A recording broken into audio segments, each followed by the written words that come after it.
ओम नमो भगवते वासुदेवाय। तृतीय अध्याय। तृतीय सुख मुखु शुणी विष्णु भक्ति सारमणि। से लीला श्रवणे आदर बलिला परीक्ष राजार। सुख कहन्ति शुद्ध चित्ते प्रसन्ने नृपति अग्रते।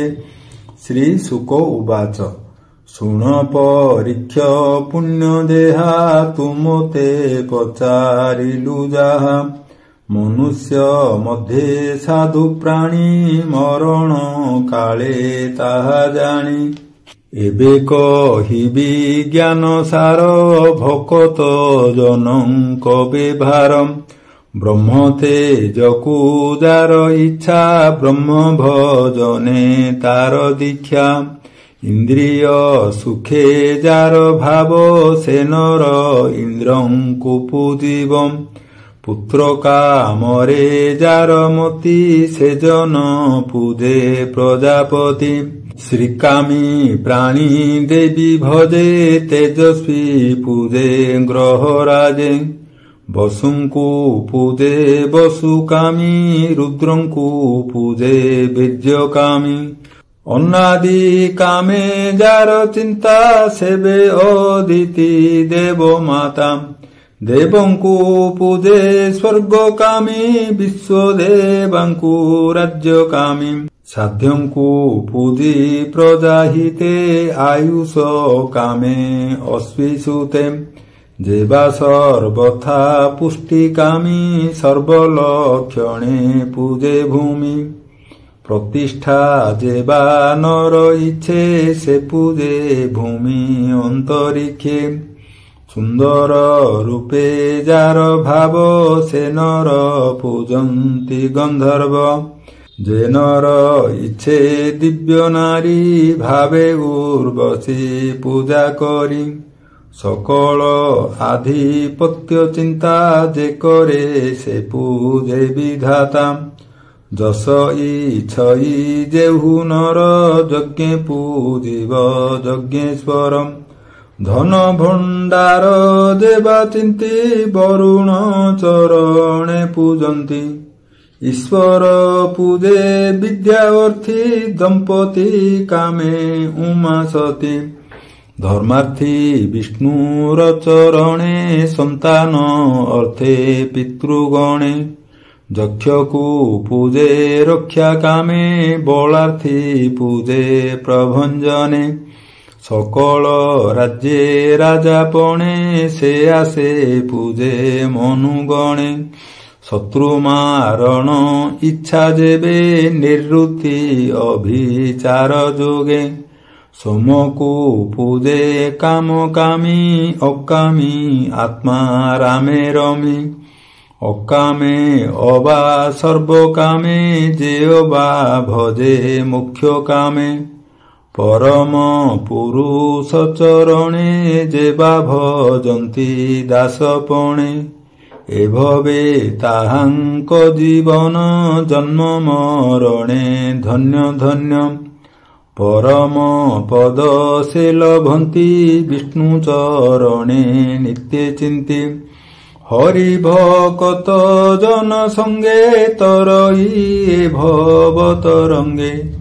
ज्ञान प्रसरे भक्ति बले त्रिगुण हरई निश्चले। आत्मा प्रसन्न सुविवेके गुणे असंग बेनि लोके। कैवल्य सन्मत ये पथ ये भक्ति जोगिंकर मत।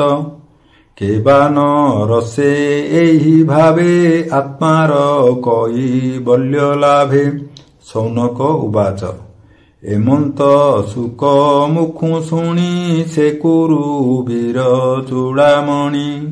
पुणी से अभिमन्यु बला आन प्रसन्न किबा कला।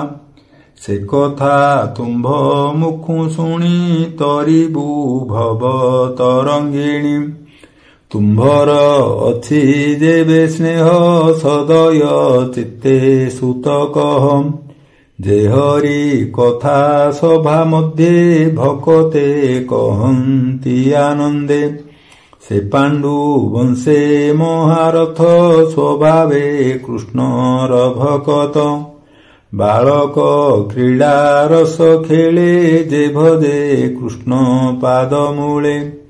ବ୍ୟାସକୁ ମର ସତ୍ୱଗୁଣ ସ୍ୱଭାବେ ବିଷ୍ଣୁ ପରାୟଣ। ପରମାନନ୍ଦ ଗୁଣ ଗାଥା ସତସଙ୍ଗମେ ଯେ ବକତା। ଜୀବନ ବହି ଏ ଜଗତେ ହରି କଥାରେ ନିତ୍ୟ ନିତ୍ୟ। ନକରେ ଜୀବନ ସଫଳ ବ୍ୟର୍ଥ ତାହାର ଆୟୁର୍ବଳ। ଏରବି ଉଦେ ଅସ୍ତକାଳେ ଜନ୍ତୁ ଜୀବନ ଘେନି ଚଳେ। ଯେ ହରି ଭାବେ ଥାନ୍ତି ଜଡ଼ି ତାଙ୍କ ଜୀବନ ଦୂରେ ଏଡ଼ି। ଏତରୁ ଗଣେ ଏ ସଂସାରେ ଜୀବନ୍ତି ଅଜ୍ଞାନ ପ୍ରକାରେ। ଲୌହକାରଙ୍କ ଗୃହେ ଭାତି କିବା ନିଶ୍ୱାସ ନ ଛାଡ଼ନ୍ତି। ଗ୍ରାମ କାନନେ ପଶୁଗଣ କିନ ଭକ୍ଷନ୍ତି ଜଳ ତୃଣ।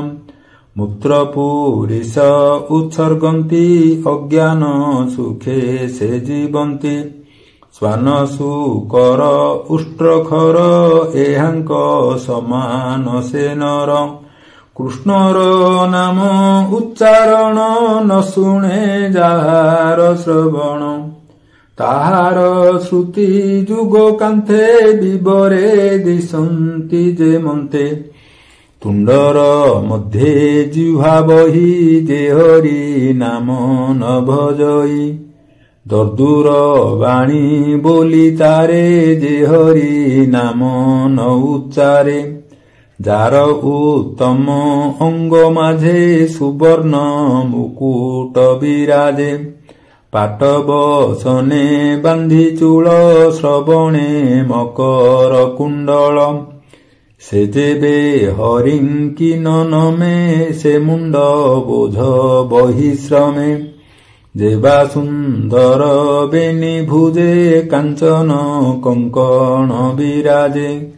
ବିଷ୍ଣୁର କାର୍ଯ୍ୟ ଯେବେ ନୋହେ ଶ୍ମଶାନ ଅସ୍ଥି ପ୍ରାୟ ହୋଏ। ଲୋଚନ ବେନି ଥାଉ ମୁଖେ ଯେ ହରି ମୂରତି ନ ଦେଖେ।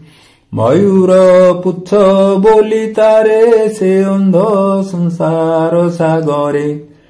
ଚରଣ ଯୁଗ ବହିନରେ ଯେବେ ନ ଯାନ୍ତି ବିଷ୍ଣୁ ଘରେ।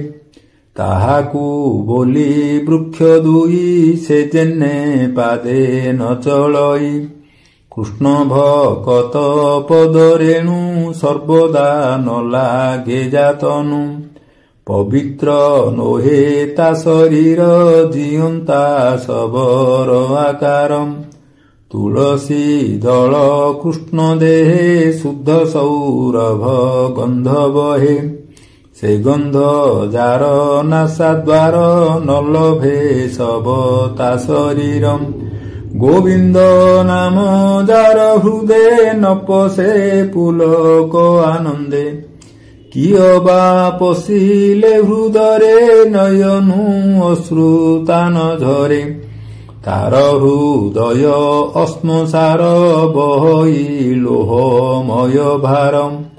ହେସୁତ ସେହି କୃଷ୍ଣ ଗୁଣ ଶୁଣାଅ ଆମ୍ଭର ଶ୍ରବଣ। ଯେ ସାଧୁ ପ୍ରଶ୍ନ ପରୀକ୍ଷିତ ପୁଛିଲା ଶୁକଙ୍କ ଅଗ୍ରତ। ହରସେ ବ୍ୟାସଙ୍କ କୁମର ଆତ୍ମଜ୍ଞାନୀଙ୍କ ମଧ୍ୟେ ସାର। ଆନନ୍ଦେ ମୁନି ଗଣ ମେଳେ ଯାହା କହିଲେ ଗଙ୍ଗା କୂଳେ। ସେ ଆମ୍ଭ ମନ ଅନୁକୂଳ କହି ସଂସାରୁ କର ପାର। ସେ ହରି ଚରଣ ପଙ୍କଜେ ବ୍ରାହ୍ମଣ ଜଗନ୍ନାଥ ଭଜେ। ଇତି ଶ୍ରୀମଦ୍ ଭାଗବତେ ମହାପୁରାଣେ ପାରମହଂସ୍ୟାଂ ସଂହିତାୟାଂ ଦ୍ୱିତୀୟ ସ୍କନ୍ଧେ ମହାପୁରୁଷ ବର୍ଣ୍ଣନଂ ନାମ ତୃତୀୟୋଧ୍ୟାୟଃ। ଶ୍ରୀକୃଷ୍ଣଂ ସମର୍ପଣମସ୍ତୁ। ॐ नमो भगवते वासुदेवाय।